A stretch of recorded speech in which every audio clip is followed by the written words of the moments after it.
안녕하세요. 여러분은 받아낼 것이 있는 사람과 없는 사람에게 다르게 행동하시나요? 물론 어느 정도는 다들 그럴 겁니다. 사람은 누구나 자신에게 이득이 되는 방향으로 말하고 행동할 수밖에 없다고 생각하니까요. 하지만 그게 노골적이라면, 그리고 그 정도가 지나치다면 그건 경계해야 하는 일이고, 사람들의 욕을 먹어도 손가락질을 받아도 아무 말을 할 수 없겠죠. 그건 잘못한 게 맞으니까요.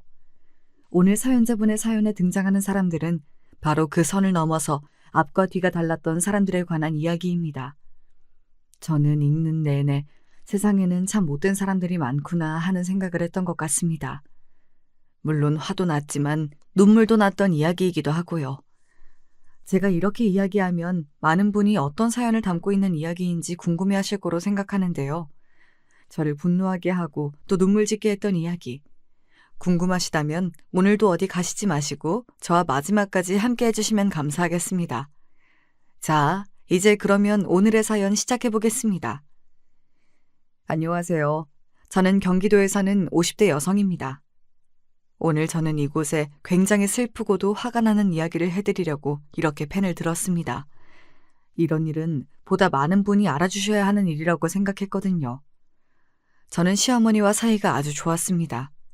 보통 딸 같은 며느리, 엄마 같은 시어머니라는 말을 거짓말이라고들 하잖아요. 저도 그게 완전히 같아질 수는 없다고 생각은 하지만 그래도 저와 저희 시어머니는 어느 정도는 그 말에 맞는 관계였어요. 시어머니는 딸이 없었고 저는 엄마가 없었거든요. 남편은 삼형제 중 막내였는데 형들이 다들 엄청나게 잘나서 치여가며 자랐다고 했습니다. 당연시 아주버님들은 다들 결혼도 잘 하셔서 제 손이 똥서인 동서들은 괜찮은 집안의 사람들이긴 했어요. 대단히 부자고 돈이 많다 이런 건 아니지만 그래도 어디 가서 아쉬운 소리 하지 않고 살 정도는 다들 됩니다. 저랑 남편도 지금이야 그렇지만 처음 결혼하고 살림을 차려 살 때만 하더라도 많이 힘들었거든요. 남편은 월급이 많지 않은 직장을 다니고 있었고 저도 집이 가난했던지라 가지고 온 게 아무것도 없었고 말이죠. 그때 시어머니가 몰래 뒤에서 챙겨주는 용돈 아니었으면 아마 굉장히 많이 힘들었을 것 같아요. 제 솥 윗동서인 형님 두 분이 워낙 유난이시라 시어머니는 늘 저를 뒤에서 챙겨줄 수밖에 없었습니다. 하나라도 저에게 더 줬다는 걸 알게 되는 날에는 눈에 핏발을 세우고 차별이라고 고래고래 소리를 질렀으니까요. 어머니, 이거 역차별이에요? 그러니까요. 더 못 산다고 더 주고 이런 거 정말 역차별이에요. 모든 아들에게 공평하셔야지. 그들이 그렇게 예민하게 군 이유가 있긴 했습니다. 시어머니는 상당한 재산을 보유 중인 재력가셨거든요. 시아버지가 대대로 유지인 집안의 장손이기도 하셨지만 시아버지가 돌아가시고 나서는 시어머니 앞으로 명의가 넘어간 땅이 재개발로 소위 말하는 대박이 났었습니다. 자네, 죽기 전에는 절대 재산 나눠주지 마소. 시아버지가 거의 유언처럼 그렇게 시어머니에게 말을 남기고 가셨기 때문에 자식들이 달라고 난리를 쳐도 시어머니는 주지 않으셨지만 말이죠. 아마 시아버지도 알고 계셨던 것 같아요. 자기 아들들과 며느리들이 얼마나 유난이고 이 속에 밝은지 말입니다. 그러니 그런 말을 남기신 거겠죠. 어느 순간 시어머니도 골치가 아프다 느끼신 건지 몰래 뒤에서 챙겨주곤 하셨습니다. 너그 형님들한테는 말하지 말거라. 당연하죠. 무슨 소리를 들으려고요. 그것들은 가진 것들이 그렇게 욕심이 많은지 모르겠다. 시어머니는 그렇게 이야기하면서도 그래도 자식이라고 그들을 챙기고 소중하게 생각하셨습니다. 원래 부모란 그런 법이잖아요. 그 생각을 하면 아직도 가슴이 미어지네요. 엄마 없이 자란 저를 유독 더 챙겨주신 건 맞아요. 엄마도 없이 가난하게 하나 제대로 누리는 것도 없이 컸는데 이렇게 착하고 바르다고 저만 보면 입이 닳도록 칭찬하셨습니다. 아마도 형님들은 그게 더더욱 꼴보기 싫었을지도 모르겠네요. 자신들은 올바른 가정에서 잘 자라서 하나 흠잡을 곳 없는 며느리들인데 흠이 차고 넘치는 저 같은 사람에게 시어머니가 늘 가장 잘해주셨으니까요. 늘 어머님은 막내 동서가 왜 그렇게 예쁘세요? 라는 말을 하곤 했으니 말입니다. 남편이 어느 정도 자리를 잡고 나서부터는 제가 나서서 저에게 더는 도움을 주지 않으셔도 된다고 나중에 똑같이 한 번에 챙겨달라고 했던 것 같아요. 형님들의 그런 말들을 듣는 게 더더욱 스트레스였으니 말입니다. 따지고 보면 그렇다고 시어머니가 두 분 형님 내에 뭘 안 한 것도 아니었어요. 아이들 교육 문제로 해외에 나갈 일이 있다고 하면 그것들을 다 시어머니가 해주기도 했고, 차를 사거나 해야 한다고 했을 때도 목돈을 턱턱 내놓으셨습니다. 정식으로 재산을 물려주진 않으셨어도 할 거 이상으로 이미 다 하고 계셨어요. 복에 겨운 소리라고 저는 늘 생각했던 것 같아요. 그리고 욕심이 참 득실득실한다고도 말이죠. 그런 주제에 귀찮은 일은 하고 싶지 않아 하는 것도 정말 웃겼습니다. 아버님 제삿날 내가 아주 중요한 일정이 있어서 뺄 수가 없을 것 같아. 그래서 조금 늦을 것 같은데 음식은 못하겠네. 나도 그날 세미나가 있지 뭐야. 미안해, 막내 동서. 알고 있었어요. 그들은 그날 아무런 일이 없다는 걸 말이죠. 하지만 하기 싫어하는 사람들 억지로 붙잡고 일 시키는 것도 시키는 사람으로서 스트레스를 많이 받는 일이기도 했고, 무엇보다 그런 마음으로 차리는 제사상이 대체 무슨 의미가 있겠어요. 그래서 그냥 그럴 때면 알겠다고 모르는 척 했었습니다. 네가 드센 형님들 사이에서 고생이 많다. 아니에요. 저도 형님들 없는 게 더 편해요. 그래도 너무 미워하지는 말거라. 어쨌든 한 가족 아니니. 시어머니는 그런 분이셨습니다. 그래도 가족끼리는 잘 지내는 게 좋은 분 말이죠. 워낙 좋은 분이라 남한테 험한 소리도 잘 못하셨고, 며느리들이 자신을 귀찮아해도 그럴 수도 있다고 여기는 그런 분 말이죠. 그래서 나중에 제가 더더욱 분노를 했던 것 같아요. 그런 분에게 그럴 수 있다는 게 너무 화가 나서 말이죠. 시어머니에게 이상한 증상이 느껴진다고 가장 먼저 깨달은 것도 저였습니다. 뭐 그럴 수밖에 없긴 했어요. 다들 시어머니에게는 관심조차 없었고 자주 찾아뵙지도 연락을 해오지도 않았으니까 말입니다. 저 말고는요. 음식물 쓰레기를 내가 여기다 올려놨던 것 같은데. 그거 조금 전에 어머니가 버리셨잖아요. 내가? 생전 처음 듣는 일이라는 듯 말씀하실 때 조금 불안한 마음이 있긴 했던 것 같아요. 하지만 그날 이후로 또 당분간 멀쩡하셨었거든요. 종종 뭔가를 까먹거나 잊어버리는 일이 많으시다고 해서 남편에게 이야기를 했던 적이 있긴 합니다. 어머니 요즘 건망증이 조금 심해지신 것 같은데. 그럴 나이긴 하셔. 혹시 치매나 그런 건 아니시겠지? 설마 병원은 가보셨대? 혹시 치매나 그런 게 아닌가 싶어서 시어머니께 병원을 가보실 것을 권유했지만 시어머니는 자기는 자기가 제일 잘 안다고 그럴 일 없다고 단호하게 말씀하시더군요. 하지만 그런 일은 계속되었습니다. 오죽했으면 형님 두 분이 알아챌 정도였으니까요. 분명히 어제 전화를 하셨는데 오늘 전화를 하셔서는 정말 오랜만에 통화를 한다는 식으로 말씀하시더라고. 그래서 저랑 어제 통화하셨잖아요 했더니 엄청나게 당황하시던데? 어머님 무슨 일 있으신 거 아니지? 어머, 형님한테도 그러셨어요? 저한테도 갑자기 전화해서는 반찬 보내준다고 하셔서 알겠다고 했는데 하도 안 와서 연락드렸더니 자기가 언제 그랬냐고 하시던데? 둘이 함께 그런 이야기를 주고받더니 사뭇 진지하게 이런 결론에 도달하더군요. 치매 아니야? 아무래도 그런 거 같죠? 어머머, 어떡해! 라고 말이죠. 사실 저도 그렇게 생각은 하고 있었지만 입 밖으로는 못 꺼내고 있었거든요. 형님들처럼 치매 환자 보살피기 힘들고 뭐 골치 아프고 그런 걸 떠나 어머님이 아픈 게 싫었어요. 치매 환자들은 굉장히 많이 우울해한다고들 들었거든요. 어머님이 슬퍼하실 게 너무 슬펐습니다. 만약에 치매면 누가 모셔? 아니, 모시긴 누가 모셔요. 요양원에 보내야지. 그치? 치매 환자를 모시는 건 불가능하니까. 요즘 치매 환자 모시는 집이 어디 있어요. 자기들끼리 북치고 장구치고 난리더군요. 저는 더 듣기 싫어서 그냥 그 자리를 피했습니다. 그냥 이렇게 말하고서는 말이죠. 제가 병원 모시고 가서 검사 받으시게 할 테니까 그 전까지는 치매니 뭐니 그런 소리 하지 마세요. 그렇게 말하는 저에게 그 두 사람은 이렇게 이야기했지만요. 하여간 지 혼자 착한 척은 다 해요. 진짜 재수없어. 지가 모실 것도 아니면서 우리한테 난리야. 정말 짜증나요. 구시렁거리는 그들의 말이 저는 사실 들려오지도 않았습니다. 저 머릿속에는 오직 시어머니에 대한 걱정밖에 없었거든요. 그 이야기가 오간 다음 날 바로 시어머니에게 병원을 가보자고 이야기했어요. 그런데 시어머니의 반응이 전혀 예상하지 못했던 반응이었습니다. 내가 가서 검사해봤다. 니들도 느꼈겠지만 치매 맞아. 어머니, 제가 너무 충격받아서 입을 틀어막았어요. 그런 이야기를 덤덤하게 하시는 시어머니의 모습에 제가 정말 가슴이 미어졌습니다. 본인이 혼자 병원에 가고 검사를 받고 병명을 들을 때까지 그 모든 것을 혼자 하셨다고 생각하니 정말 너무 슬펐어요. 제가 울면서 어머니에게 이렇게 이야기했습니다. 왜 말씀 안 하셨어요? 왜요? 너 속상할까봐 그랬다. 그리고 나도 받아들일 시간이 필요했고. 저는 시어머니를 안고 울었습니다. 시어머니도 저를 안고 눈물을 흘리셨어요. 그리고는 시어머니는 저에게 이렇게 이야기하시더군요. 저는 그 말을 듣고 거의 오열했던 것 같아요. 일단은 지내는 데까진 지내보고 요양원에 들어갈 생각이다. 내가 이미 조금 알아봤어. 왜 그러셨어요? 그걸 왜 알아보러 다니세요?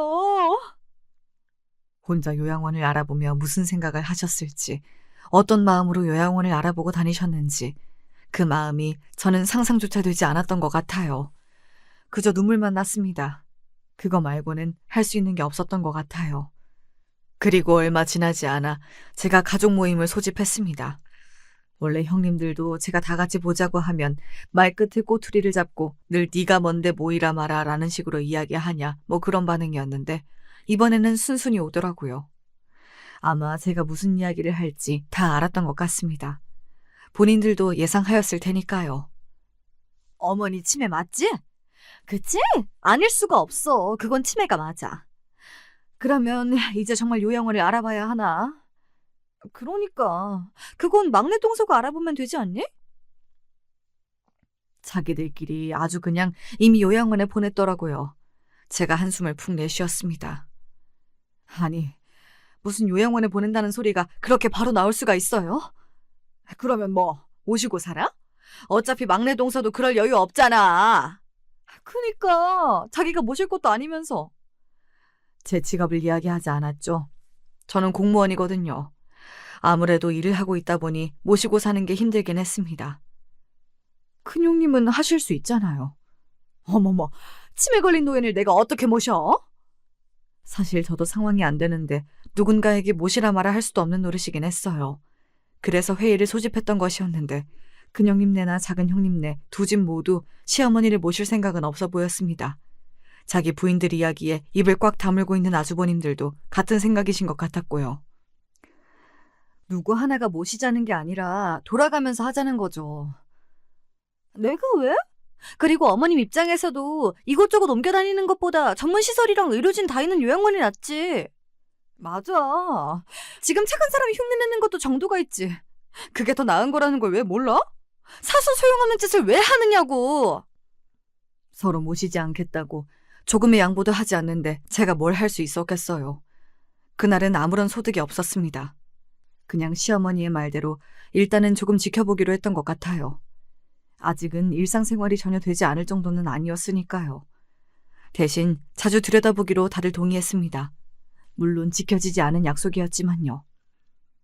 결국 제가 주로 시어머니를 들여다보게 되었습니다. 그렇게 하기로 얼마간은 시어머니도 열심히 병원을 다니고 약을 열심히 드셔서 그런지 초반 얼마간은 그렇게 크게 달라지는 게 없었습니다. 그런데 두 가지 사건이 일어났고 그걸로 인해 사태는 급변하게 되었어요. 첫 번째는 바로 집안에 가스불을 켜놓고 외출하신 것이었어요. 제가 집에 들르지 않았다면 어쩌면 큰 불로 이어질 수도 있었습니다. 이미 온 집안이 연기로 자욱했거든요. 어떡하니, 이제 어떡하니. 나는 저거 켜두고 나간 것도 기억이 안 난다. 아니에요, 어머니. 아직 멀쩡하세요. 가스에 배너 안전장치를 해두고 집안에서 사고가 일어날 수 있는 모든 것들을 장치했던 것 같아요. 그렇게까지 했던 건 시어머니가 아직도 요양원에 가거나 누군가의 도움을 받는 것을 원하지 않으시는 것 같아 보였기 때문이었습니다. 하지만 얼마 지나지 않아 또 하나의 사건이 일어나고야 말았어요. 어머, 이게 무슨 냄새야? 그 이후로 시어머니 댁에 거의 오지 않은 큰형님이 정말 웬일로 과일을 사서 들고 시어머니 댁을 온 날이었어요. 하필 그날 말입니다. 어머님! 지금 여기서 뭐 하세요? 바로 시어머니가 화장실이 어딘지를 순간적으로 기억하지 못해서 바지에 대변을 보신 거였어요. 그리고 방바닥에 주저앉아서 아무것도 하지 못하고 계셨고 말이죠. 큰형님은 자기가 해결할 생각은 하지 않고 바로 저에게 전화했습니다. 시어머니는 그 상태로 가만히 앉아서 제가 올 때까지 온몸에 똥을 묻히고 계셨고 말이죠. 그런 시어머니를 씻기면서 저는 정말 많은 생각을 했던 것 같아요. 이래도 누구더러 못이라는 소리가 나와? 큰형님은 저를 향해 소리를 질렀습니다. 본인은 손가락 하나 까딱하지 않아 놓고 소리만 지르는 꼴이 정말 보기 싫었어요. 어머니 이제 막 잠드셨어요. 소리 좀 낮추세요. 아이고, 세상 효분하셨네. 효분하셨어. 그리고 본인이 모시고 사는 것도 아니고 오늘도 손 하나 까딱 안 하고 저 올 때까지 가만히 서서 보고만 있어놓고 뭘 한 게 있다고 화를 내긴 내세요? 뭐? 지금 동서 말 다 했어? 자기가 좀 했다고 유세 떠는 거야? 네. 그러니까 형님도 좀 하세요. 손 하나 까딱 안 하는 사람한테 이런 말까지 듣고 있을 이유 없으니까. 그런 제 말에 어머머 거리기만 할 뿐 큰형님은 별다른 말을 하진 않더라고요. 그러고는 민망했는지 윗사람에게 말버릇이 그게 뭐냐는 말만 하고서는 그냥 가버렸습니다. 오늘 어머님 일 있었다며? 집으로 가자마자 남편이 그러더군요. 제가 이야기한 적도 없고 시어머니가 이야기한 것도 아닐 테니 범인은 단 한 명밖에 없기는 했습니다. 큰아주버님이 그래? 진짜 그 인간은 말 전하는 건 세상에서 제일 빠를 거다 아마. 당신이 고생 많았네. 아니야, 나는 괜찮아. 근데 아주버님이 별말은 안 하셔? 다시 한번 만나서 이야기를 제대로 해봐야 하지 않겠냐고. 피한다고 피할 수 있는 문제가 아니긴 했습니다. 그래서 만나기로 했어요. 저는 거기서 시어머니의 거처에 관한 이야기를 주로 할 거로 생각했거든요. 요양원에 모실지 어쩔지 하는 문제 말입니다. 하지만 아니었어요. 어머니 상태가 이렇게 급하게 안 좋아지실 줄은 아무도 몰라서 미처 이야기하지 못했다. 정리할 건 해야지. 무슨 정리 말씀하시는 거예요? 어머님 재산 말이다. 시어머니의 재산이 아직 정리되지 않은 상태였거든요. 시어머니가 상태가 어떤지에 대한 걱정과 그리고 앞으로의 거처에 대한 고민은 하지도 않는 것 같은 그 태도에 질렸던 게 기억이 납니다. 적어도 저는 큰아주버님은 그래선 안 된다고 생각했어요. 예전에 시어머니에게 이런 말을 들었던 적이 있었습니다. 내가 우리 큰아들 살리려고 정말 별의별 짓을 다 했었는데. 왜요? 큰아주버님 머리 아프셨어요? 희귀병이라고 병명도 모른다고 그런데 애는 아프다고 맨날 잠도 못 자지.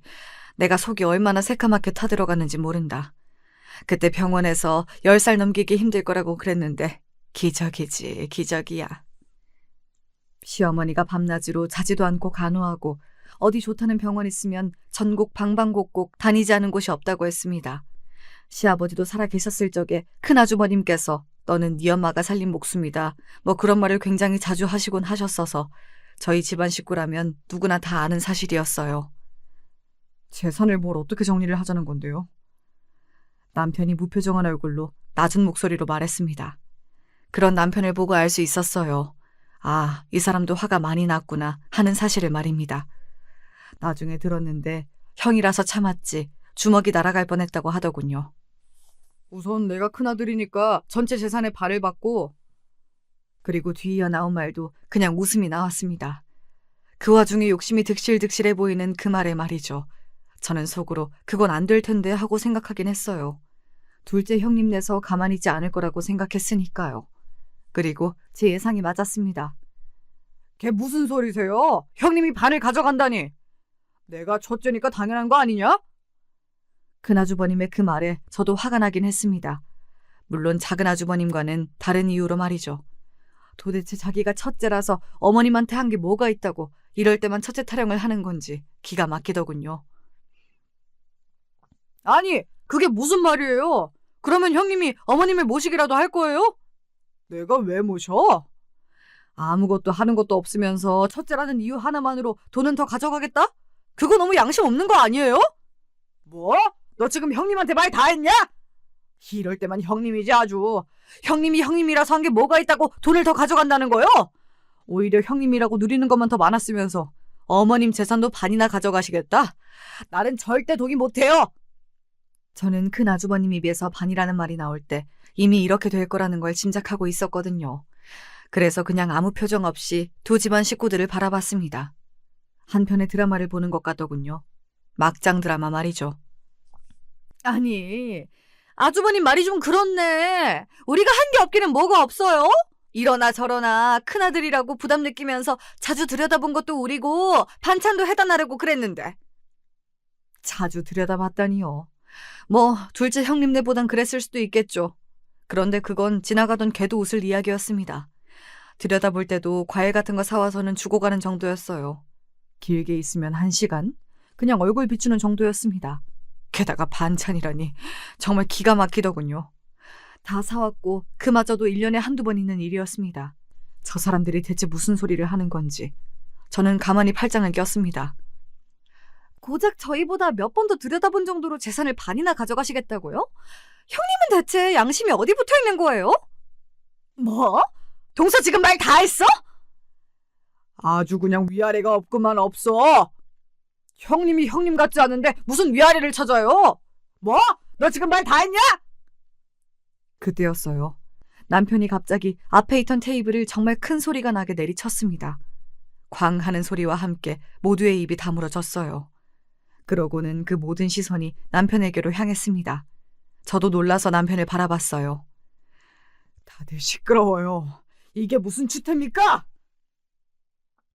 원래 남편은 어지간해서는 화를 내지 않는 사람이었거든요. 큰 소리가 나는 것도 본인이 내는 것도 싫어하는 타입이었어서 정말 큰일 아니면 본인이 다 손해를 보고 마는 타입이었습니다. 뭔가 조금의 이득을 위해 물고 뜯고 하면서 싸우는 것을 좋아하지 않기도 했고 말이죠. 아마 그래서 아주버님 두 분은 본인들끼리 정리가 되면 남편은 순순히 따라올 거라고 생각했을 거예요. 그래서 남편의 그런 행동에 굉장히 놀란 것처럼 보였습니다. 너는 갑자기 왜 그러니? 말로 하지 왜 테이블은 내려치고 그래? 두 사람은 그렇게 이야기하면서 남편의 눈치를 보더군요.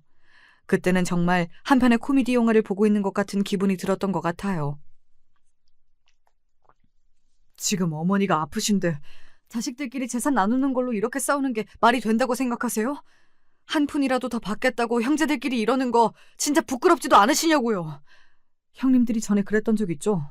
아버지가 왜 돌아가시면서 우리한테 안 나눠주고 어머니한테 다 주셨는지 그 이유를 정말 모르시겠어요? 그러니까요. 이 정도면 7살 먹은 어린애도 알겠다고 생각했습니다. 저렇게 욕심이 득실득실하고 돈밖에 모르는 인간들에게 주는 게 싫으셨던 거겠죠. 주고 나면 부모는 모른 척하고 어디다 내다버릴 수도 있는 인간들이라고 생각하셨을 테니까요.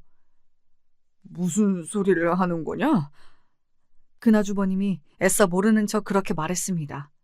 아버지가 예전에 한번 저 불러다가 이렇게 말씀하신 적이 있으세요.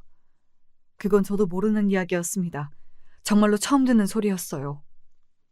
마음 같아서는 저한테 다 물려주고 싶은데 그래도 저것들도 자식이라고 그러지는 못하겠고 니들 어머니한테 다 주는 이유는 너도 알다시피 두 녀석 다 아직 정신을 못 차린 것 같아서 그런 거라고. 다 줬다가 니네 엄마 모르는 척 팽개칠 것 같아서 어머니한테 무기로 주는 거니까 너무 서운해하지 말라고요. 아마 아주버님 두 분 다 짐작은 어느 정도 하긴 했을 겁니다. 왜 아버지가 자신들에게 재산을 물려주지 않았는지 말이죠. 하지만 그렇게 직접적으로 듣는 건 조금 충격이긴 했을 거예요. 그리고 조금은 부끄러운 마음이 들긴 했겠죠. 속이 완전히 꿰뚫린 거니까요. 아버지가 정말로 너를 불러다가 그런 이야기를 하셨다고? 네. 그리고 유언장도 작성하셨었어요. 유언장? 어머니랑 같이요. 시어머니의 유언장이 있다는 사실은 모두가 그날 처음 들은 소리였어요. 어머님 유언장도 있다는 말씀이세요? 네. 그러니까 우리끼리 여기서 이러고 있어봐야 아무런 소용이 없다는 말이에요. 그 네 사람은 그제야 입을 다물더군요. 그 꼴 또한 정말 우스워서 누군가에게 보여줄 수 있다면 보여주고 싶어질 정도였습니다. 그리고 며칠 지나지 않아 바로 시어머니의 유언장이 공개되었어요. 애초에 사망하거나 유사시 공개를 하기로 했었고 지금은 유사시라고 변호사도 생각한 것 같더라고요. 바로 공개가 되었습니다. 동산과 부동산을 포함한 재산 총 80여억 원을 3등분해서 똑같이 증여한다. 결론적으로는 그렇게 쓰여 있었습니다. 아니, 3등분이라니. 이거 어머니 제정신일 때 쓰신 거 맞아요? 그러네. 멀쩡하지 않을 때 쓰신 거면 효력이 없는 거 아니에요? 그쵸? 정말 그 무슨 말도 안 되고 패륜적인 말이냐고요. 저 같으면 제가 부모에게 그 정도로 잘하지 못했다면 3등분 해준다고 하는 것도 굉장히 감사하고 감동하였을 것 같거든요. 본인들도 본인들이 잘하지 못했다는 걸 알고 있었습니다. 그러니까 뭘 했냐는 남편의 말에 입을 다물었던 거라고 말이죠. 그런데 안 준다는 것도 아니고 준다는데, 그것도 덜 준다는 것도 아니고 공평하게 나눠준다는데 그렇게 노발대발할 수가 있느냐는 말입니다. 제가 그 문제에 있어서 그날 처음으로 입을 열었던 것 같아요. 대체 양심들이 있으신 거예요? 없으신 거예요? 지금 어머님이 아프신 걸로 그런 이야기가 나와요? 해도 정도가 있지. 자식 맞냐고요? 제가 다 눈물이 나올 것 같았습니다. 지나간 시어머니의 세월이 너무 아깝고 그 마음을 하나도 몰라주는 자식들이 너무해서 말이죠. 시어머니가 정말 불쌍하다는 생각이 들더라고요. 하지만 양심이 없는 사람들이라 그런지 제 말에도 아랑곳하지 않았습니다. 지금 나한테 소리 지른 거야? 막내 똥서 정말 위아래가 없네? 위아래 있으신 분이 어머님을 두고 그런 소리를 해요? 지금 어머님 여기 안 계시잖아요. 안 계시면 그러면 해도 되는 거예요? 치매라서 유언장이 잘못된 걸 수도 있다니. 그건 짚고 넘어가야 하는 문제가 맞지. 그때였습니다. 이 가관인 상황을 모두 지켜보고 있던 그곳에서 가족이 아닌 유일한 타인이었던 변호사가 할 말이 있다는 듯 손을 들었어요. 모두의 시선이 그곳으로 향했습니다. 이제 제 할 말을 해도 될까요? 어머님은 이 유언장을 8년 전에 작성하셨습니다. 고로 치매 증상이 오시기 전에 작성하신 거죠. 그러니까 이 유언장은 효력이 있고요. 그때 공증까지 다 받아둔 거예요. 그제야 큰 형님네 부부는 입을 다물었습니다. 하지만 끝까지 어머님이 이해가 안 된다는 둥, 이거 법적으로 문제를 제기할 수 없냐는 둥, 말도 안 되는 소리를 해댔어요. 그리고 그날 이런 문제로도 큰 싸움이 날 뻔했습니다. 얼른 어머니 요양원으로 모셔. 똥오줌도 못 가리는 노인네 언제까지 저렇게 둘 거야? 왜들 이렇게 멍청하냐고. 제가 알아서 해요. 알아서 하기는 뭘 알아서 해. 그러면 우리는 이제 안 들여다봐도 돼? 그 말에 제가 비웃음이 비집고 나오는 것을 참을 수 없었습니다. 언제는 들여다보셨어요? 뭐? 언제는 되게 들여다보신 분들처럼 말씀하시네요. 내가 정말 어이가 없어서. 어머님 아프시고 제대로 단 한 번이라도 간호다운 간호를 하신 적이 있으시냐고요. 하나도 한 게 없으면서 어디서 두 눈이 많으니 하고 있어요 지금? 지금 어머니 간호 좀 했다고 유세 떠는 거야 뭐야? 네! 유세 떱니다. 안 하신 분들 앞에선 떨어도 되잖아요. 뭐가 그렇게 당당하세요? 뭐가 그렇게 떳떳해서 두 눈이 많으니 하시냐고요. 대체 한 게 뭐가 있다고? 그런 저를 가만히 보고 있던 작은 형님이 입을 열었습니다.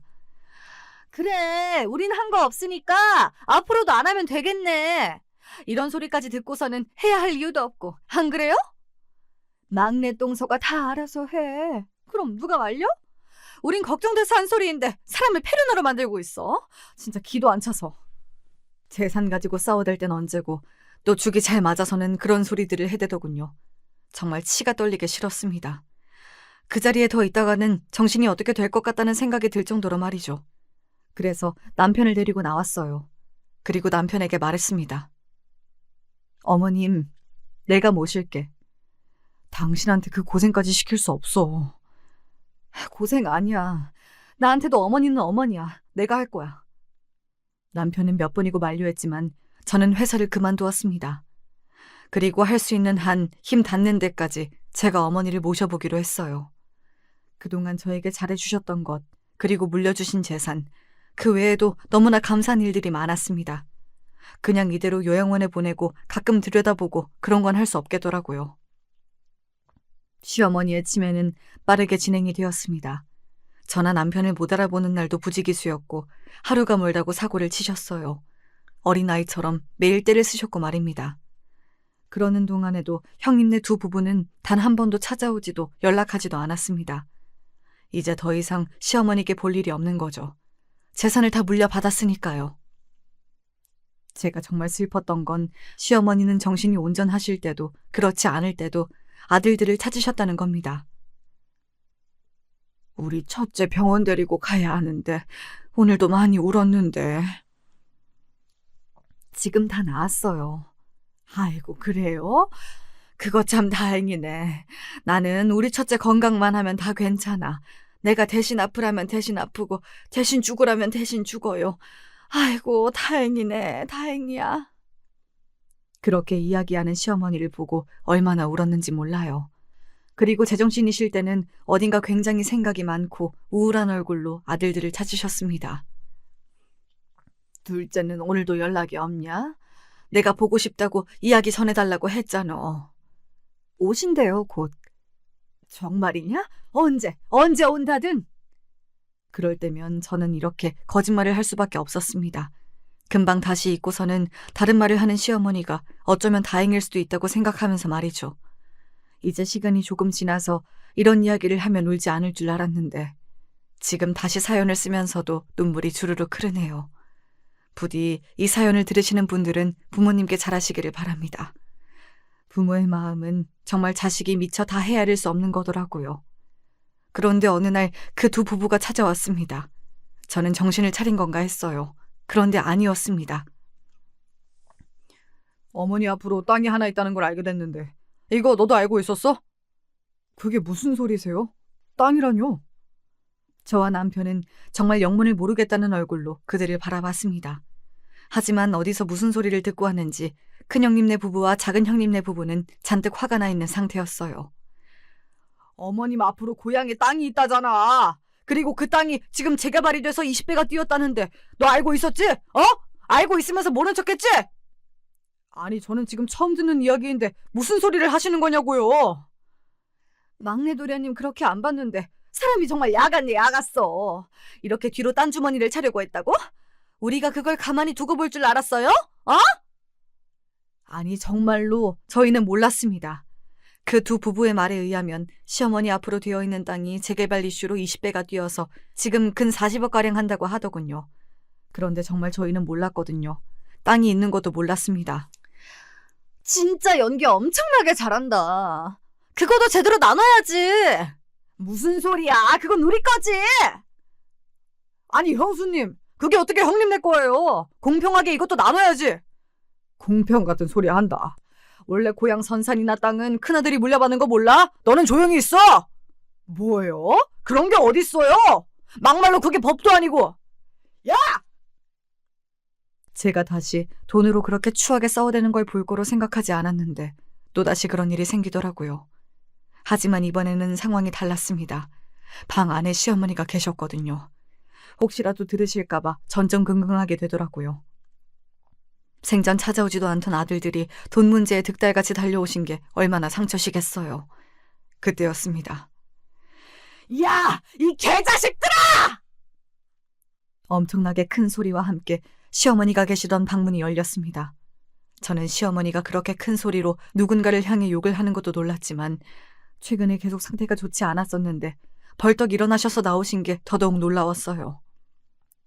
아니, 어머님. 나 치매 걸린 거 아니다, 이 연놈들아. 시어머니는 그렇게 이야기하며 무언가를 그 부부를 향해 던졌습니다. 그리고 그걸 받아든 그 두 부부의 얼굴이 하얗게 질렸어요. 저도 뭔지 궁금하더라고요. 그래서 시어머니가 던진 종이들을 주워 올렸습니다. 그리고 저도 놀랄 수밖에 없었어요. 아니, 이건 언제 다 정리하신 거세요? 내가 너희 연놈들한테 내 재산 안 주려고 여태 치매인 척 했다. 사실 함께 지낸 저는 그 말을 믿진 않았지만 시어머니를 거의 보지 못해서 단편적인 부분들만 보고 들었던 그 두 부부들은 믿을 수밖에 없었습니다. 왜냐하면 시어머니가 던진 자료들이 치매 환자가 마련했을 거라고 생각되는 것들이 전혀 아니었거든요.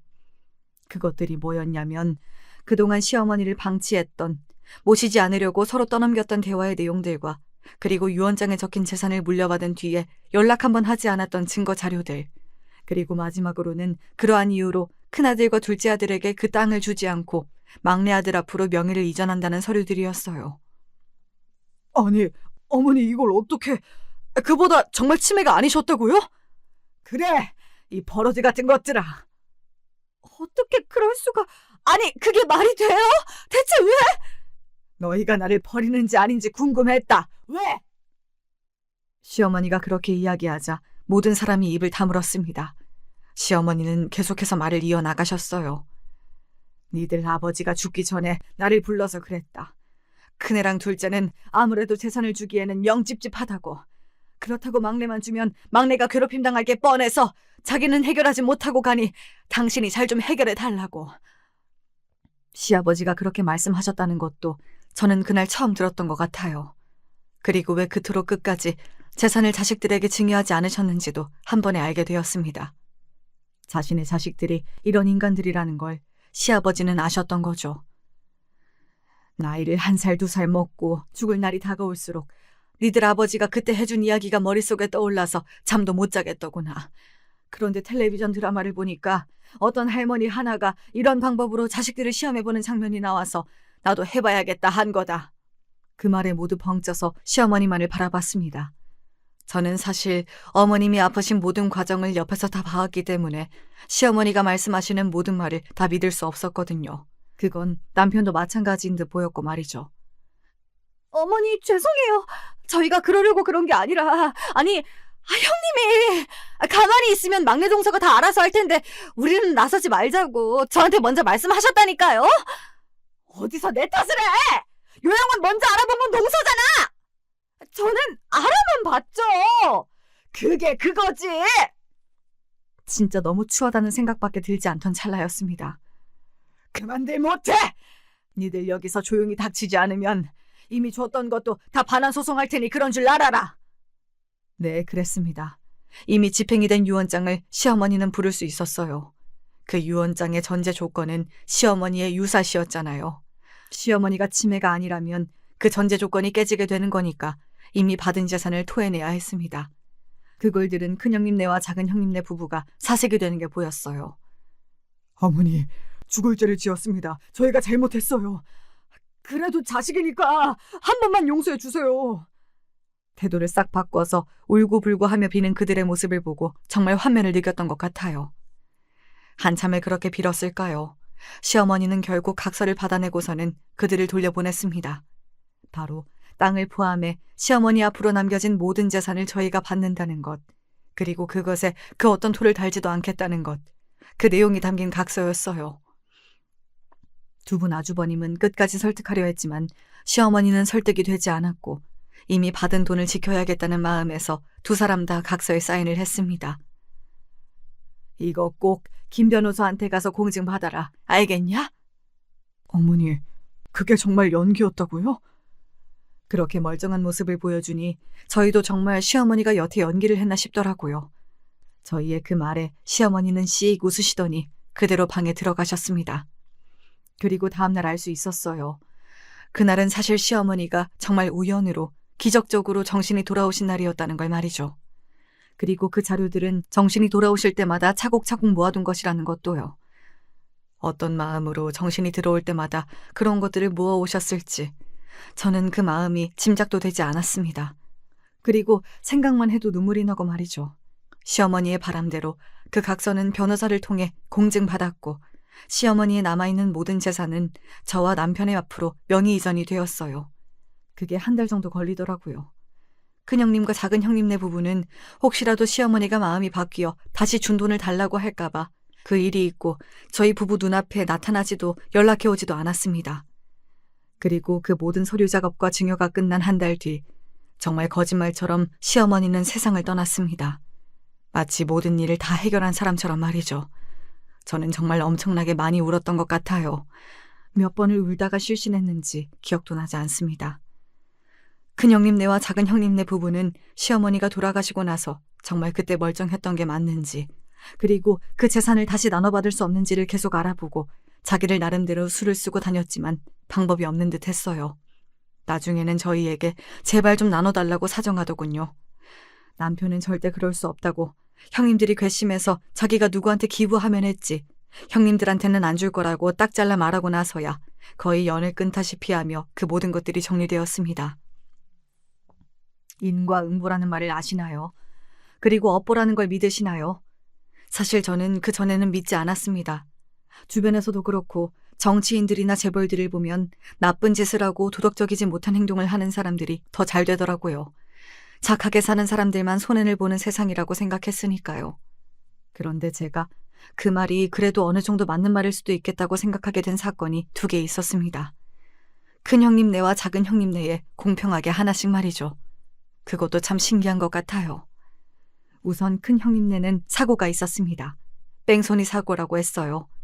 한밤중에 술을 마시고 길거리를 걷던 큰 형님이 사고를 당한 겁니다. 제법 큰 사고였어요. 다행히 목숨에는 지장이 없었지만 머리를 크게 다쳐서 그 후유증으로 한쪽 팔과 한쪽 다리를 제대로 쓰지 못하게 되셨습니다. 그래서 옆에 사람이 늘 붙어 있어야 했고 말이죠.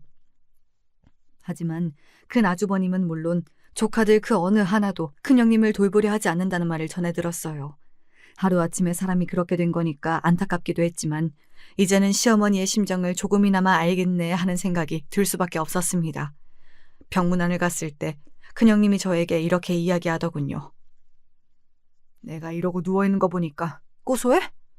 라고 말입니다. 뭐 전혀 그렇지 않다면 그건 거짓말이겠지만 그래도 사람이 하루아침에 그런 사고를 당해 장애를 가지게 되었는데 그런 마음만 있다는 것도 거짓말이었어요. 그래서 저는 솔직하게 이야기했습니다. 그런 마음이 아예 없다면 그것도 거짓말이긴 하겠죠.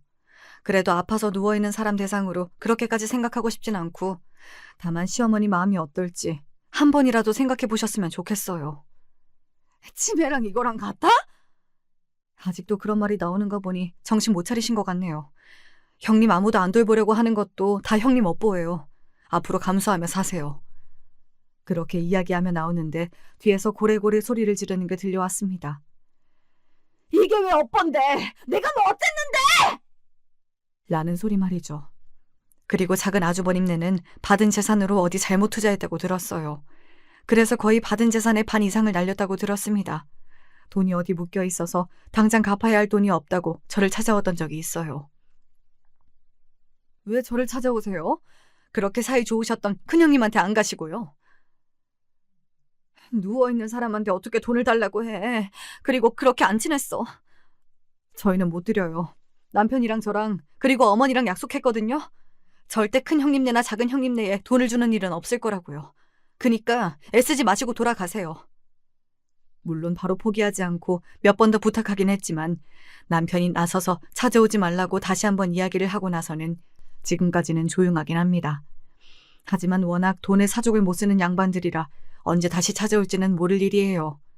저와 남편은 절대 주지 않기로 결의를 했고 말이죠. 그리고 아마 그건 지켜질 겁니다. 시어머니를 생각할 때마다 각오를 다지게 되거든요. 제 이야기는 여기까지입니다. 사연을 쓰다 보니 시어머니가 무척이나 보고 싶어지네요. 그리고 어머님이 불쌍해서 눈물도 많이 났고요. 몇 번이고 무정하고 자신을 모른 척하는 자식들을 품어주려 했는데 끝끝내 바뀌지 않은 자식들을 보며 시어머니는 무슨 생각을 하셨을까요? 그런 생각만 하면 너무 슬퍼져서 하지 않으려고 해도 자꾸 그런 생각이 들곤 합니다. 내일은 시어머니가 계신 곳에 남편과 함께 가기로 했거든요. 시간이 날 때마다 종종 찾아가서 이런저런 이야기를 하고 오곤 하는데 그러면 마음이 조금 풀리기도 하고 그렇더라고요. 시어머니도 부디 마음의 응어리를 풀고 좋은 곳에서 웃으며 제 이야기를 들으시기를 바랄 뿐입니다. 그리고 강한 분이니 그러실 거라고도 믿고요. 이제 그만 이야기를 마무리해야겠네요. 마지막까지 들어주셔서 감사합니다. 건강이 최고니까 언제 어디서나 건강하세요.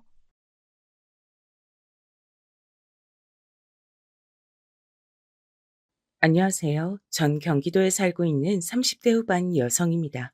결혼한 지 이제 5년 정도 됐고 3살 된 딸아이가 하나 있어요. 어린 시절부터 가정을 빨리 일구고 싶었거든요. 그러고 싶은 확실한 이유가 있었는데 그건 바로 제가 고아라는 사실 때문이었습니다. 부모님에게 버림을 받은 건 아니었고요. 어린 시절 일찍 사고로 2분 다 돌아가셨어요. 그래서 할아버지, 할머니 손에서 자랐습니다. 저희 조부모님들은 동네에서 유명한 땅 부자셨어요. 게다가 자식이라곤 고모와 저희 아버지 이렇게 둘이었습니다. 그러니 아버지를 잃게 되셨을 때 2분의 상심이 얼마나 컸을진 굳이 설명하지 않아도 아시겠죠. 부모님은 평범한 직장인과 가정주부셨는데 연애로 결혼하셨다고 들었어요. 그래서 그런지 사이가 아주 좋았다고요. 한시도 떨어져 있지 않으려 했다는 이야기를 자주 들었습니다. 너희 부모님은 그렇게 사이가 좋아 한날 한시에 그렇게 갔나 보다 하고 말이죠. 교통사고였어요. 어린이날이었다 들었습니다. 간만에 가족들끼리 놀러 가기로 한 날 유원지로 가던 길에 당한 교통사고였다고요. 어머니는 그 자리에서 바로 돌아가셨고 아버지는 병원으로 옮겨지긴 했지만 수술받는 도중에 돌아가셨다고 들었습니다. 음주운전 차량이 앞좌석 쪽을 덮치는 바람에 뒤에 안전띠를 하고 앉아있던 전 상처가 크지 않았어요. 그때가 제가 5살, 6살 무렵이었는데 아무 기억도 나지 않습니다. 어릴 때 부모님과 제가 함께 있었던 것 같은 그림들이 간혹 떠오르긴 해도 거의 기억이 없어요. 전 기억하는 모든 순간에 부모님이 없었습니다. 그런 저를 조부모님들과 고모는 무척이나 안쓰러워하셨어요. 다행히 좋으신 분들이었던지라 구박이나 눈칫밥을 먹으면서 자라진 않았습니다. 하지만 부모님이 없으니 그것에 대한 자격지심이나 다른 아이들을 부러워하는 마음이 들었던 건 어쩔 수 없었던 것 같아요. 할머니, 할아버지가 혹시 속상해하실까봐 한 번도 티를 낸 적은 없었지만 말입니다. 조부모님은 두 분 다 제가 결혼을 하기 전에 돌아가셨습니다. 사실 일찍 결혼하고 싶은 이유 중에 하나도 그거였어요. 두 분이 살아계실 때 결혼을 꼭 하고 싶었거든요.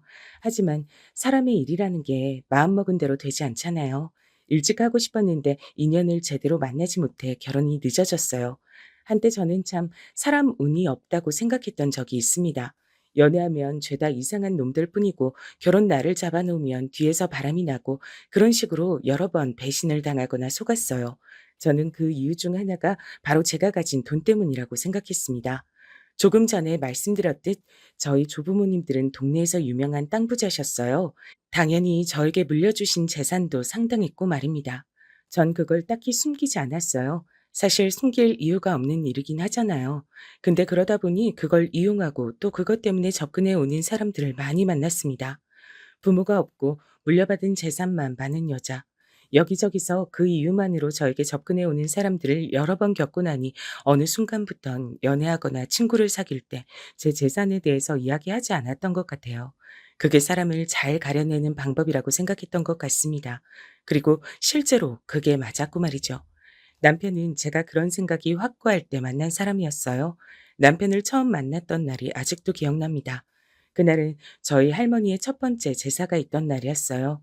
할아버지가 오래된 지병으로 세상을 떠나시고 얼마 지나지 않아 기다렸다는 듯 할머니가 세상을 뜨셨거든요. 저에겐 부모님이나 다름없던 분들이라 정말 고아가 된 듯 세상에 제 편은 아무도 없는 기분에 무척 슬프고 또 할머니가 굉장히 보고 싶던 날이었어요. 평소에 할머니가 무척 좋아하셨던 빵을 사서 들고 할머니가 계신 곳으로 가던 날이었습니다. 그날은 정말 온종일 멍했는데 갑자기 비가 쏟아졌거든요. 그 비가 제 마음 같기도 하고 또 그걸 피할 여력도 없었던지라 가만히 맞고만 있었어요. 우산 없으세요? 그 빵집이 있던 옆 건물이 우리나라에서 알아주는 대기업이었습니다. 그곳에 직원이었던 남편이 점심시간에 밥을 먹으러 나왔다가 멍한 얼굴로 비를 맞고 있는 절 본 겁니다. 전 아무 말 없이 가만히 남편을 바라보기만 했어요. 그런 저에게 남편은 가만히 자신이 들고 있던 우산을 쥐어줬습니다. 나중에 그날 왜 저에게 우산을 줬는지 물어봤더니 정말 곧 죽을 것 같은 얼굴을 하고 서 있어서 도저히 모른 척할 수가 없었다고 하더라고요. 그리고 저는 그날 남편이 꼭 할머니가 보내준 사람인 것 같은 기분이 들었던 것 같아요. 그래서 그 다음 날부터 남편을 찾기 위해 그 주변을 서성거렸고 결국 남편을 만날 수 있었습니다.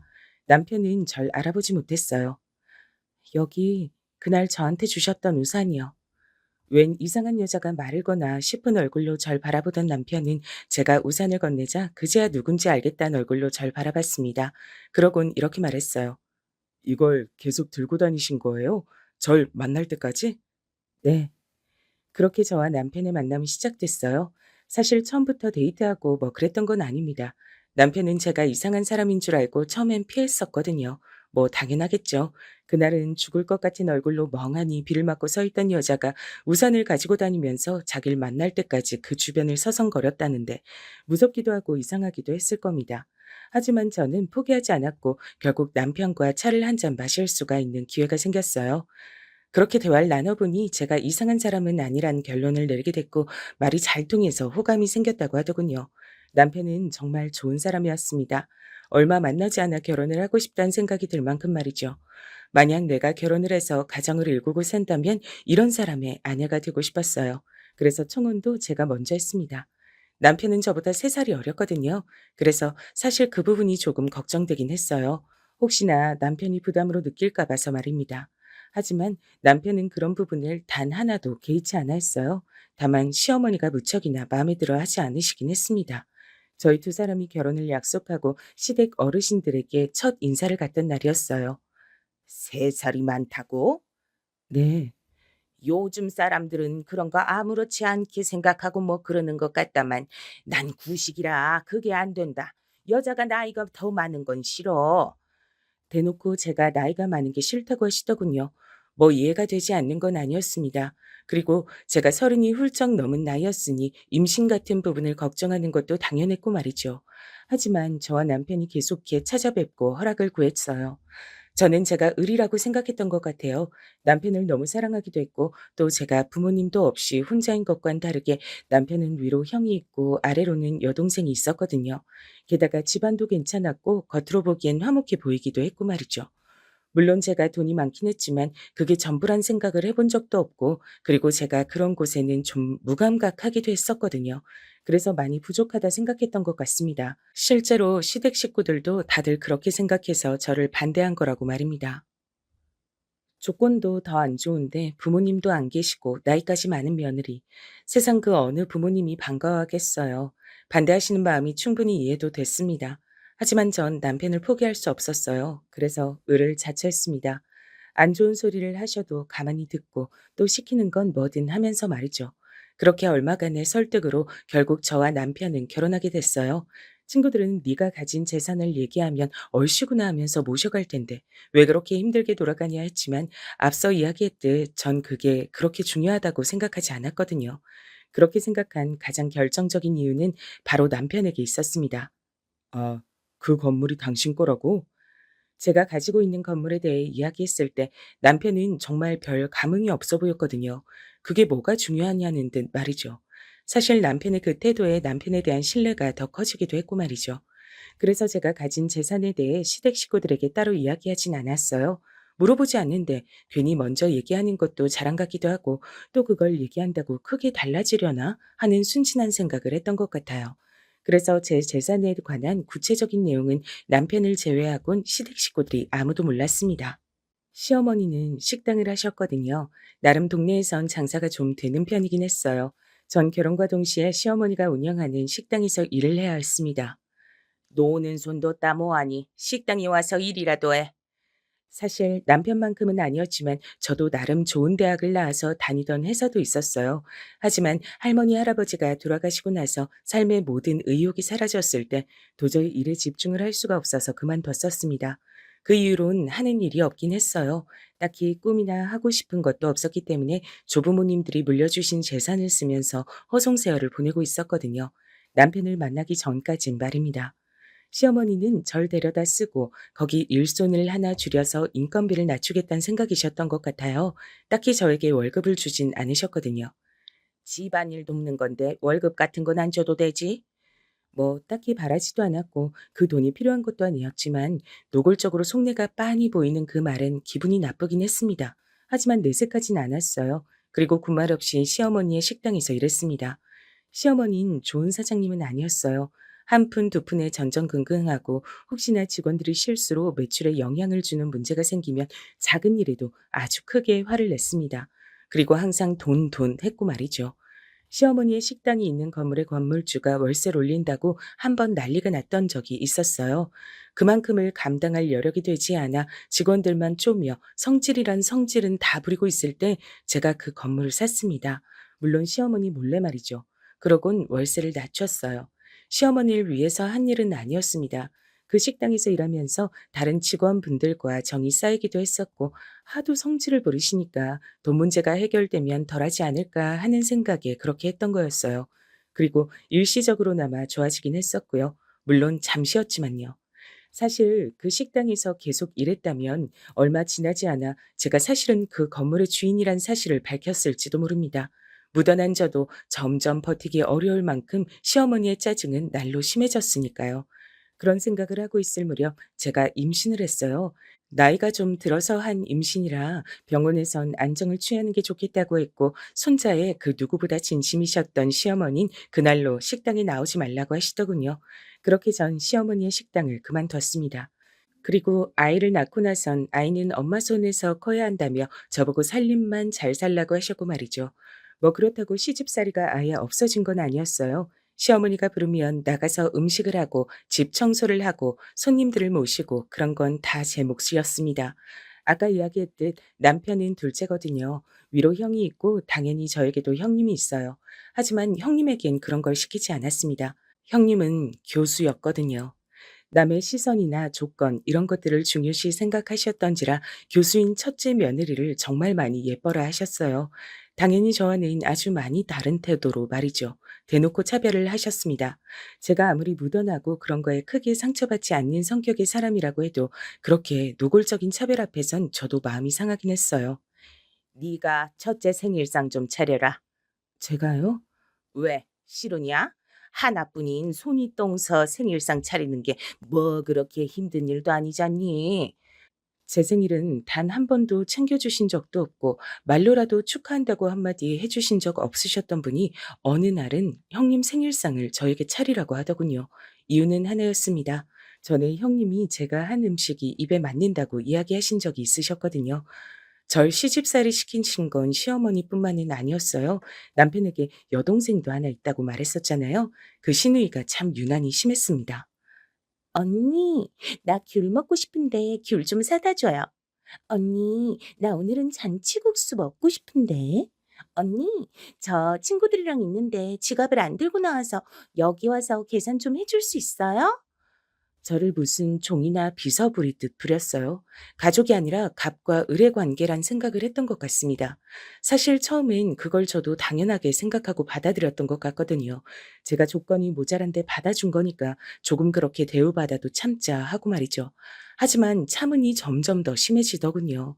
진심을 가지고 최선을 다하면 언젠간 마음으로 받아주겠지 하는 제 생각은 정말 완전히 착각이었던 겁니다. 제가 참 순진했죠. 그 무렵 그냥 제가 가지고 있는 재산이나 사실 시어머니의 식당 건물의 건물주가 저란 사실을 다 밝힐까 하는 생각이 들었던 것 같아요. 확 다 말해버려. 난 아직도 그걸 말하지 않고 사는 네가 제일 신기하다. 그런데 그걸로 하루아침에 태도가 바뀐다고 하면 그건 그거대로 또 환멸날 것 같아서 그게 겁이 나서 말 못하겠어. 그러면 이대로 계속 부당하게 당하고 살 거야? 그런 고민들을 하고 있던 사이 사건이 하나 터졌습니다. 바로 아주버님이 빚더미에 앉게 생긴 겁니다. 보증을 잘못 썼다고 했어요. 그건 정말 함부로 서주는 게 아닌데 아주버님이 참 사람이 좋거든요. 그래서 거절을 못하신 모양이었습니다. 이혼할 수도 있다더라고. 남편이 착잡한 얼굴로 그렇게 말하더군요. 빚이 한두 푼이 아니라 아이들까지 힘들어질 수 있게 되었다더라고요. 그래서 이혼하고 아이들을 형님이 맞는 걸로 하는 게 낫겠다는 결론을 내리신 것 같더라고요. 아니, 돈이 없으면 모를까. 전 돈이 많잖아요. 그런데 그 얘기를 듣고 모른 척할 순 없었습니다. 그래서 도와드리기로 했어요. 당신한테 도와달라고 한 얘기가 아니야. 알아. 근데 당신 가족이면 내 가족이기도 하잖아. 내 가족이 힘들다는데 어떻게 모른 척해. 게다가 애들도 너무 안 됐고. 아주버님네 식구들과 딱히 막 엄청나게 각별했던 건 아니었지만 그래도 모른 척할 순 없었습니다. 그래서 그때 아주버님과 형님께 처음으로 제 재산에 대해서 이야기했던 것 같아요. 당연히 엄청나게 놀라셨습니다. 왜 이런 얘기를 이제야 해. 진작 알았으면 어머니나 아가씨도 동서한테 함부로 못했을 텐데. 사실 형님의 그 이야기도 반갑진 않았거든요. 어떻게 보면 제가 그런 꼴을 당하고 있을 때 그게 부당하다는 걸 그 누구보다 직접적으로 가까이서 봐와 놓고서도 방관하며 아무 말도 하지 않았던 사람이었으니까요. 하지만 굳이 그런 이야기로 나쁜 말을 하고 싶지 않았습니다. 그리고 그 상황에서 그런 이야기를 하면 돈 주니까 이런 안 좋은 소리도 다 들어라 하는 것 같잖아요. 10억이 넘는 금액이었는데 말 한 번 얹지 않고 빌려줬어요. 아주버님과 형님은 정말 저에게 제가 민망해할 정도로 감사 인사를 했습니다. 제가 다음에 얘기할 테니까 일단은 다들 모른 척 해주세요. 인제 와서 "사실 저는 돈이 많아요." 라고 이야기하기도 민망했고 그쯤에 시누이가 결혼 준비를 하고 있었거든요. 그래서 시기적으로도 맞지 않다고 생각했습니다. 시어머니가 잠잠하기도 했고 말이죠. 아, 이쯤 되면 이 이야기를 들으시는 분들이 제가 그러고 당하고 사는 동안 남편은 가만히 있었나 하실 텐데 당연히 아니었어요. 남편은 계속해서 시어머니와 시누이에게 저에게 그러지 말라고 얘기를 꾸준히 해왔습니다. 다만 그들이 그 말을 들어먹지 않은 거였죠. 남편은 제가 원하면 가족과의 왕래도 끊겠다고 여러 번 말했지만 앞서 계속 이야기했듯 전 가족에 대한 남다른 생각이 있는 사람이었기 때문에 남편과 가족들 사이를 끊어내고 싶지 않았어요. 그래서 늘 괜찮다, 내가 알아서 하겠다 그렇게 이야기를 했었고 말이죠. 그리고 아주 조금의 심술도 섞여 있긴 했어요. 만약 그 시기에 제가 돈이 있다는 걸 밝혔으면 아마 시누이의 결혼 자금을 보태야 할 상황이 되었을 수도 있거든요. 시어머니는 정말 최고로 해서 보내고 싶어 했는데 시아버지가 우리 집이 그 정도 여유는 되지 않는다며 반대하셨던 상황이었습니다. 제대로 해가야 무시를 안 당한다니까요. 그런 걸로 무시하는 집안이면 시집 보내면 안 되지. 참 현실을 제대로 파악 못하고 이상적인 얘기만 하시네. 뭐든 분수에 맞춰서 해가야 하는 거야. 안 그러면 가랑이 찢어져. 시어머니는 고집을 꺾을 수밖에 없긴 했어요. 뭐 이러나 저러나 여유가 안 되기도 했지만 시아버지가 저렇게까지 결사반대하시는 상황에선 그럴 수밖에 없었습니다. 철없이 입을 삐죽이며 왜 그 정도도 못해주냐 찡찡대고 있는 시누이를 보고 있자니 제가 돈이 많단 이야기는 정말 곧 죽어도 하기 싫더라고요. 아무튼 또 그 시기를 지나고 나니 한동안 그런 말을 꺼낼 기회가 없었습니다. 그러던 중에 시어머니가 저에게 이런 말을 또 하더군요. 이제 애도 어느 정도 컸고 슬슬 가게 나와서 일을 좀 돕거라.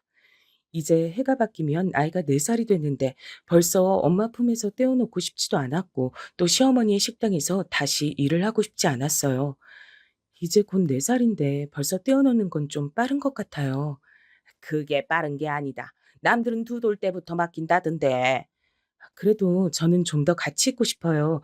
제가 엄마 없이 커서 그런가 떼놓기 힘들 것 같아요. 언젠간 학교도 보내고 다 해야 하는데 유난 떨지 말고 식당 나와서 일 거들어. 요즘 같은 시국에 일손 하나라도 줄여야 나도 먹고 살 거 아니냐. 아니, 막말로 제가 돈이 많다는 걸 모르고 있었잖아요. 그러면 남편 벌이도 빤한데 며느리한테 자기 인건비 아끼자고 나와서 일을 하라니요. 왜? 꽁으로 일하기 싫어? 나중에 네 식당이 될 수도 있는 건데 와서 일 배운다 생각해. 하는 일도 없이 평생 내 아들이 벌어다 주는 돈으로 팽팽 놀면서 살 건 아니지 않니? 그래서도 안 되고. 제가 그래도 나가기 싫어하는 눈치자 그렇게 말하더군요. 그래서 거짓말을 했습니다. 저도 다시 취직을 할까 생각 중이라 그건 힘들 것 같아요. 취직? 네가 뭘 할 줄 알아서 취직을 해? 그렇게 오래 쉰 아줌마를 누가 받아준다고? 다행히도 받아준다는 곳이 있어서요. 아이랑 좀만 더 같이 지내다가 아는 분 회사에 나가기로 해서요. 물론 다 뻥이었지만 말입니다.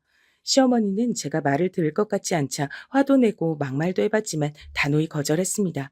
그래도 통하지 않아서 결국 남편까지 나서야 했지만 말입니다. 어머니 식당인데 왜 이 사람한테 강제로 도우라 마라 그러시는 거예요? 정 힘드시면 그만두셔도 된다고 아버지도 저도 여러 번 얘기했잖아요. 사실 먹고 살자고 하는 식당은 아니었거든요.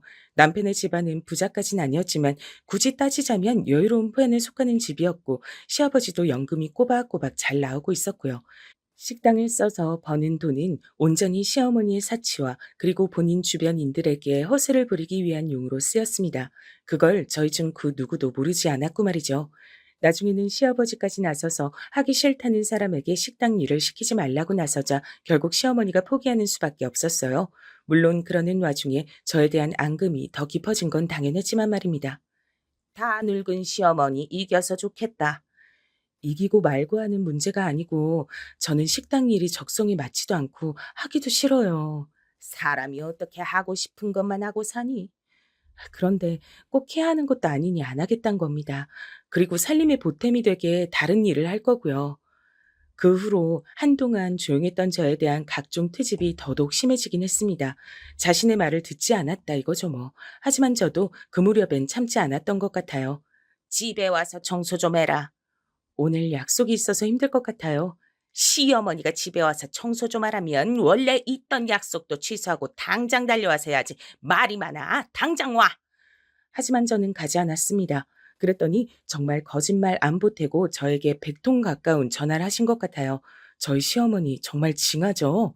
여기서 말려들면 앞으로 죽을 때까지 그런 시집살이를 당해야 한다는 생각에 저도 지지 않으려 했고, 그게 시어머니의 심기를 제대로 건드린 듯 했어요.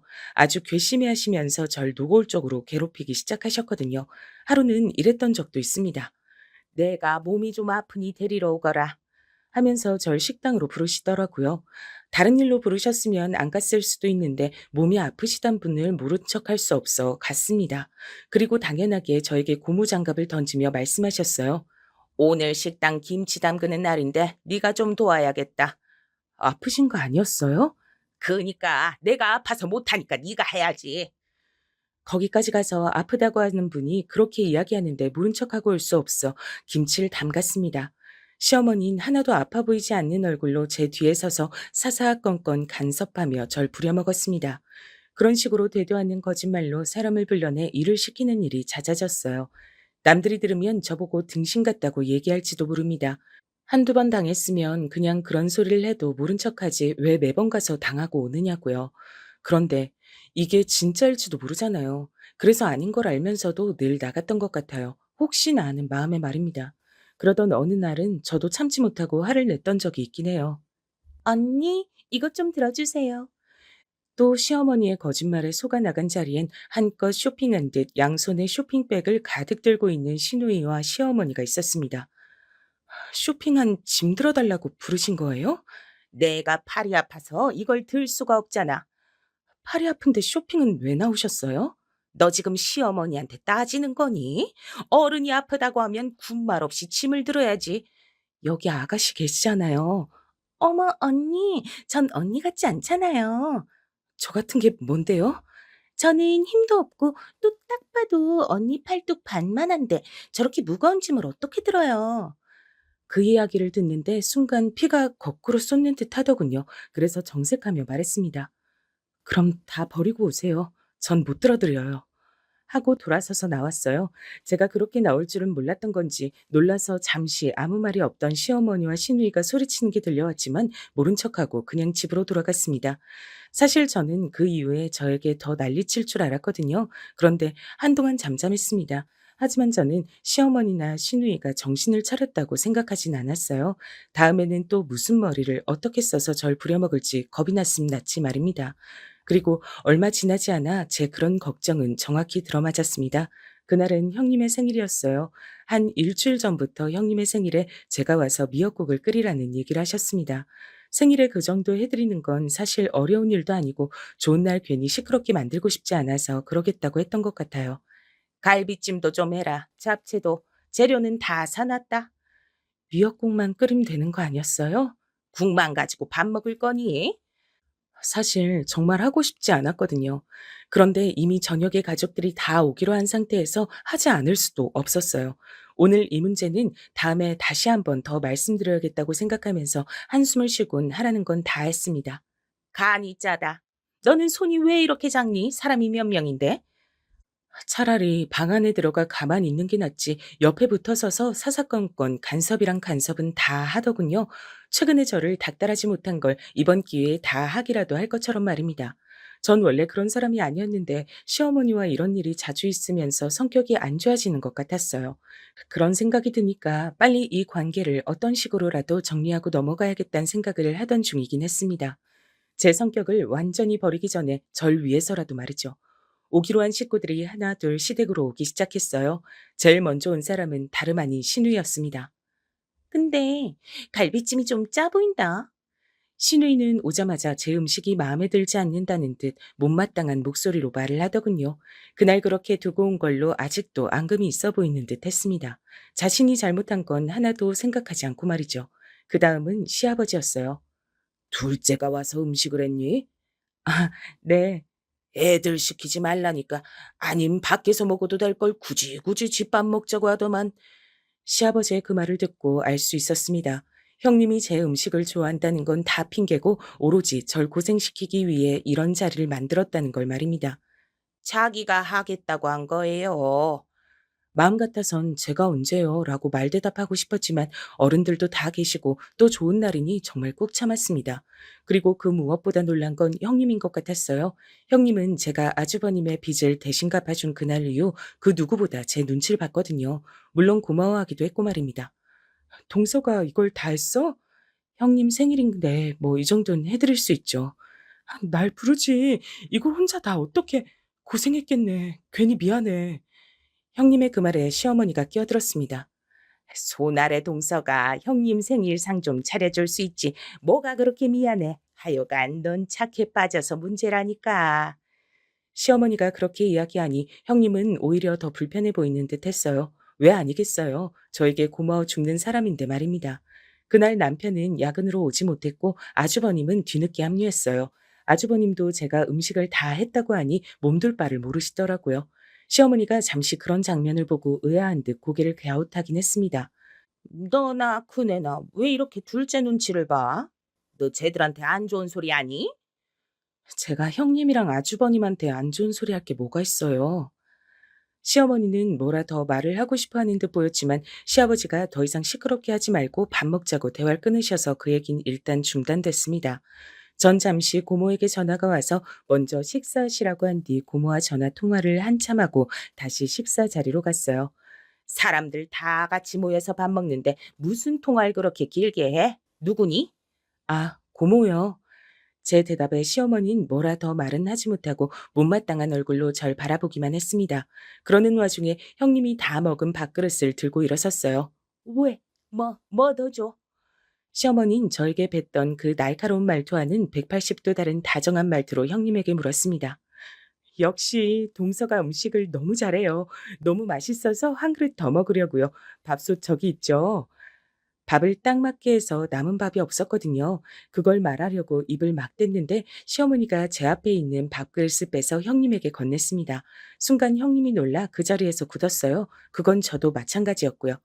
넌 나중에 먹거라. 그러니까 손이 그렇게 작아서 원 내가 넉넉하게 하라고 하지 않았니? 순간 정말 서러운 마음에 무슨 말을 어떻게 받아쳐야 할지 생각도 나지 않더라고요. 하루 종일 음식도 다 내가 했는데 그걸 먹지도 못하고 이런 취급까지 당해야 한다는 게 너무 속상하고 또 먹는 걸로 이러니 정말 사람 대접을 못 받는 것 같아 서러움에 눈물이 나올 것 같았습니다. 어머, 언니 울어요?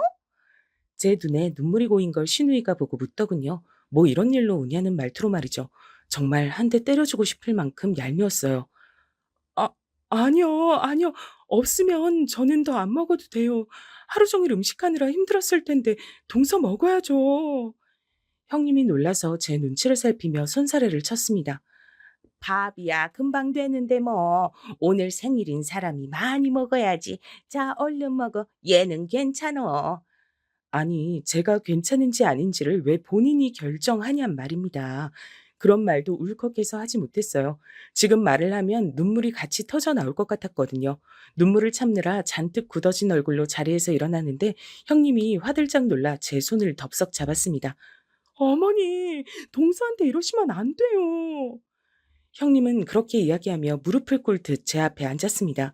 그런 형님의 모습에 시어머니뿐 아니라 시아버지 그리고 시누이까지 모두가 놀랐어요. 아니, 얘가 왜 이래? 얼른 일어서 밥은 다시 하면 되는 건데 그깟게 뭐라고 얘한테 네가 무릎을 왜 꿇어? 그러니까 큰언니 좀 오바다 이건. 사실 형님이 그러는 건 저도 그러시지 말라고 말리고 싶긴 했지만 시어머니 말이 다시 생각해도 정말 어이가 없지 않나요? 그깟 밥은 다시 하면 되는 건데 전 나중에 먹으라고 쫓아내고 형님은 지금 먹여야 하고 말이죠. 게다가 이미 한 그릇을 다 먹은 사람을요. 동서, 내가 괜한 소리를 해서 미안해 정말. 형님은 그런 시어머니나 시누이의 말에도 아랑곳하지 않고 오로지 저만 바라보고 저에게만 사과하셨어요. 그런 형님의 모습에 아주버님을 제외한 모든 사람이 어리둥절했고 말입니다. 물론 지금 이 상황은 시어머니가 저에게 잘못한 게 맞긴 하지만 형님이 이 정도로 저에게 미안해할 일이 아니긴 하잖아요. 그리고 거기에 아주버님까지 거드셨어요. 그러게. 우리가 괜히 생일은 한다고 해서 어머니가 집으로 오라고 했어도 밖에서 먹자고 했었어야 하는 건데 재수 씨 고생할 줄 알았으면. 아주버님까지 그렇게 나오시니 모두들 정말 이게 무슨 일인가 하는 얼굴이더군요. 너희 둘 다 왜 이러니? 시어머니는 그렇게 이야기한 뒤 절 바라보셨어요. 네가 쟤들한테 뭐라고 했어? 결국엔 또 제 탓이더군요. 아니, 설사 제가 뭐라고 한들 저 두 사람이 저에게 저렇게 절절맬 이유가 없잖아요. 제가 어이없다는 듯 한숨을 푹 쉬자 형님이 결국 참지 못하고 모든 걸 다 말했습니다. 저희 얼마 전에 보증 잘못 쓴 것 때문에 난리 난 거 아시죠? 시어머니와 시아버지도 그건 알고 계셨거든요. 하지만 당사자를 찾아서 해결한 줄로만 알고 계셨어요. 제가 갚아준 건 전혀 모르셨습니다. 그게 왜? 그 돈 다 동서가 갚아준 거예요. 형님의 그 말에 시아버지와 시어머니 그리고 시누이 모두가 화들짝 놀랐습니다. 그거 10억이 넘는 돈이라고 하지 않았어요? 그걸 둘째 언니가 어떻게 갚아요? 너는 무슨 그런 말도 안 되는 소리를? 재수 씨가 갚아준 거 맞아요. 저희 재수 씨 아니었음 지금 이혼하고 저 혼자 빚 갚았을 거예요. 그러니까 어머니, 재수 씨한테 정말 이러시면 안 돼요. 나중에 벌 받아요, 우리. 사실 어떻게 그 말을 믿을 수가 있겠어요. 그냥 평범한 집안도 아니고 부모도 없이 할머니, 할아버지 손에서 컸고 정말 별 볼 일 없어 보여 무시했던 며느리가 10억이 넘는 돈을 턱턱 내놓을 수 있을 만큼 자산가란 사실을 말입니다. 얘가 그런 돈이 어디 있어서 그걸 갚아줬단 말이야. 동서 조부모님께서 굉장히 부자셨대요. 그래서 지금 어머님 식당 건물도 사실 동서가 주인이에요. 어머니 예전에 왜 건물주가 월세 올린다고 했다가 주인 바뀌고 오히려 월세 낮춰줘서 좋다고 하셨던 적 있죠? 그거 동서가 건물 사서 그렇게 한 거였어요. 형님의 그 말에 시어머니와 시아버지 그리고 시누이 모두 너무 놀라서 입만 벙긋거렸습니다. 아니 둘째야, 이게 다 정말이냐? 네. 사실 이렇게 밝힐 계획은 아니었지만 차라리 잘 됐다고 생각했습니다. 제 성격을 버리지 않기 위해 시어머니의 입을 막아야 했으니까 말이죠. 그러기 위해 어차피 조만간 다 얘기할 생각이었고요. 그 중요한 걸 왜 여태 꽁꽁 숨기고 말을 안 했어요? 일부러 숨긴 건 아니고 그냥 굳이 말하지 않은 것뿐이에요. 제가 돈이 많다고 뭐 달라지는 것도 아니고, 그리고 제가 돈이 많다는 이유 하나만으로 저에게 다르게 대하는 사람들이 그동안 많았어서 그게 싫기도 했고요. 시누이는 뭔가 더 얘기를 하고 싶어 하는 것 같았지만 꾹 삼키는 게 보였습니다. 이유야 어떻게 됐든 아무리 돈이 많다고 해도 그 큰 돈을 선뜻 내주기 쉽지 않은 일이었을 텐데 작은 애가 큰 마음 줬구나. 이걸 뭐라고 고맙다고 인사를 해야 할지 원. 이미 형님이랑 아주버님이 많이 고맙다고 얘기하셨어요. 괜찮아요. 시아버지와 시누이는 이 사실을 천천히 받아들이고 있는 듯 보였지만 여전히 시어머니는 놀라서 아무 말도 하지 못했습니다. 또 여전히 믿기지 않는 얼굴이기도 했고 말이죠. 그날은 그렇게 마무리가 됐어요.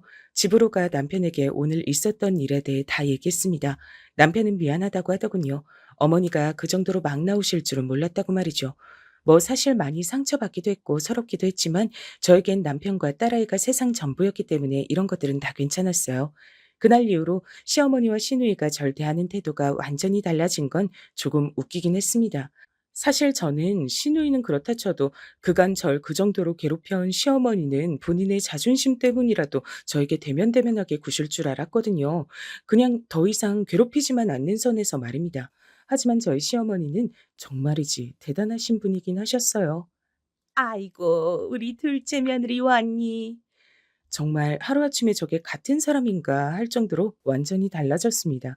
오히려 그러니까 더 보기가 싫더라고요. 너무 노골적이란 생각이 들어서 말입니다. 그리고 대놓고 바라셨어요. 이번에 우리 가게 확장하는데 돈이 좀 모자라지 뭐니.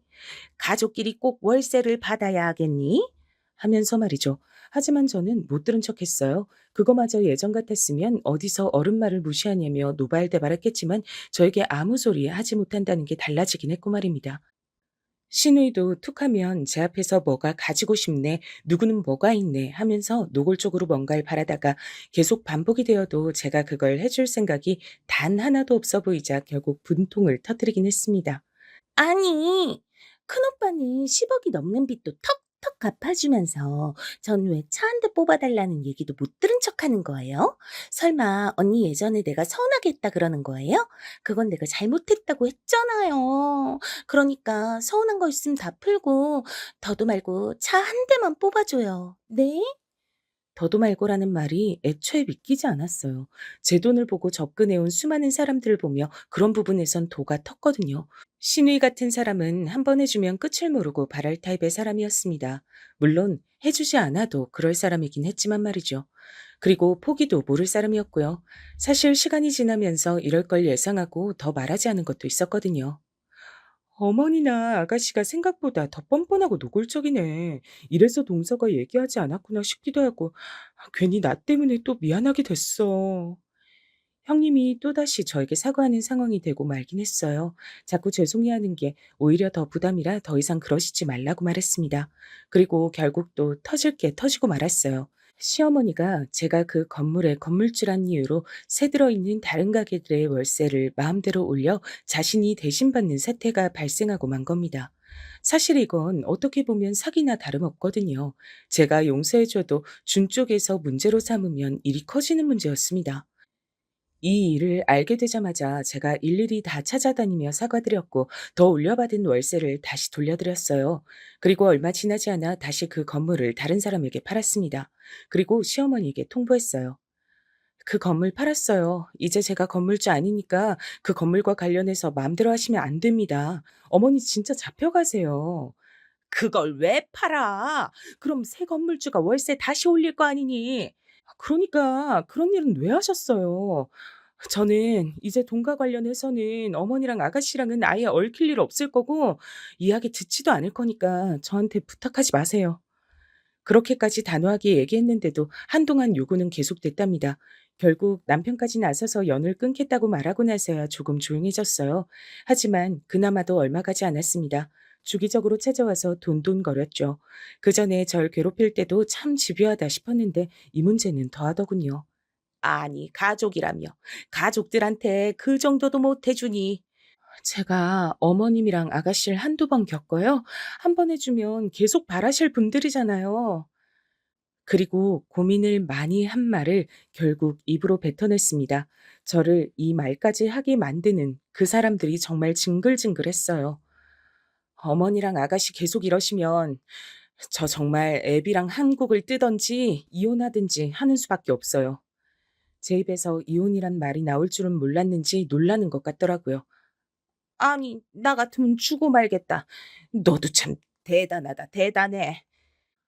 지금 누가 할 말을 하는 건지 모르겠다는 생각이 들었습니다. 시어머니와 아가씨는 결국 시아버지까지 나서고 나서야 더 이상 저에게 돈 이야기를 꺼내지 않았어요.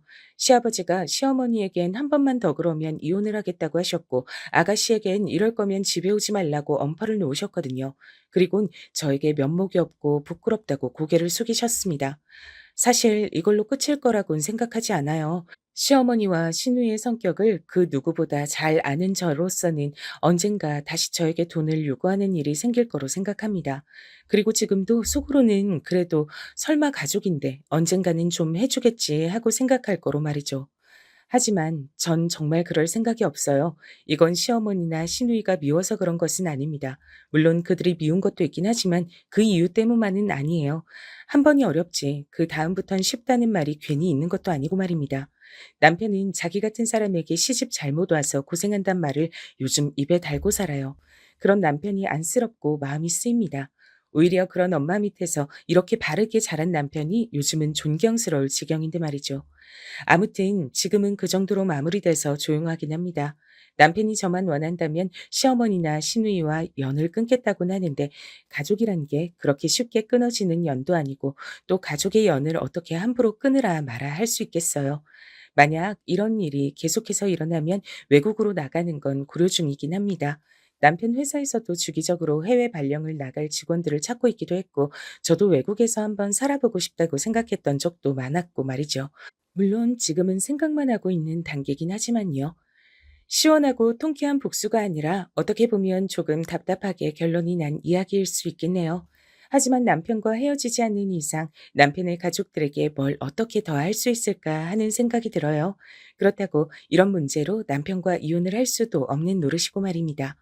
이야기하다 보니 사연이 굉장히 많이 길어진 것 같네요. 원래 이렇게까지 길게 쓸 생각은 아니었는데 제가 그동안 쌓인 게 많았나 봅니다. 그래도 이렇게 털어내듯 다 이야기를 하고 나니 속이 좀 시원해진 것 같긴 해요. 들으시는 분들은 어떠실지 모르겠지만 말입니다. 긴 이야기 들어주셔서 너무 감사합니다. 늘 건강 유의하세요.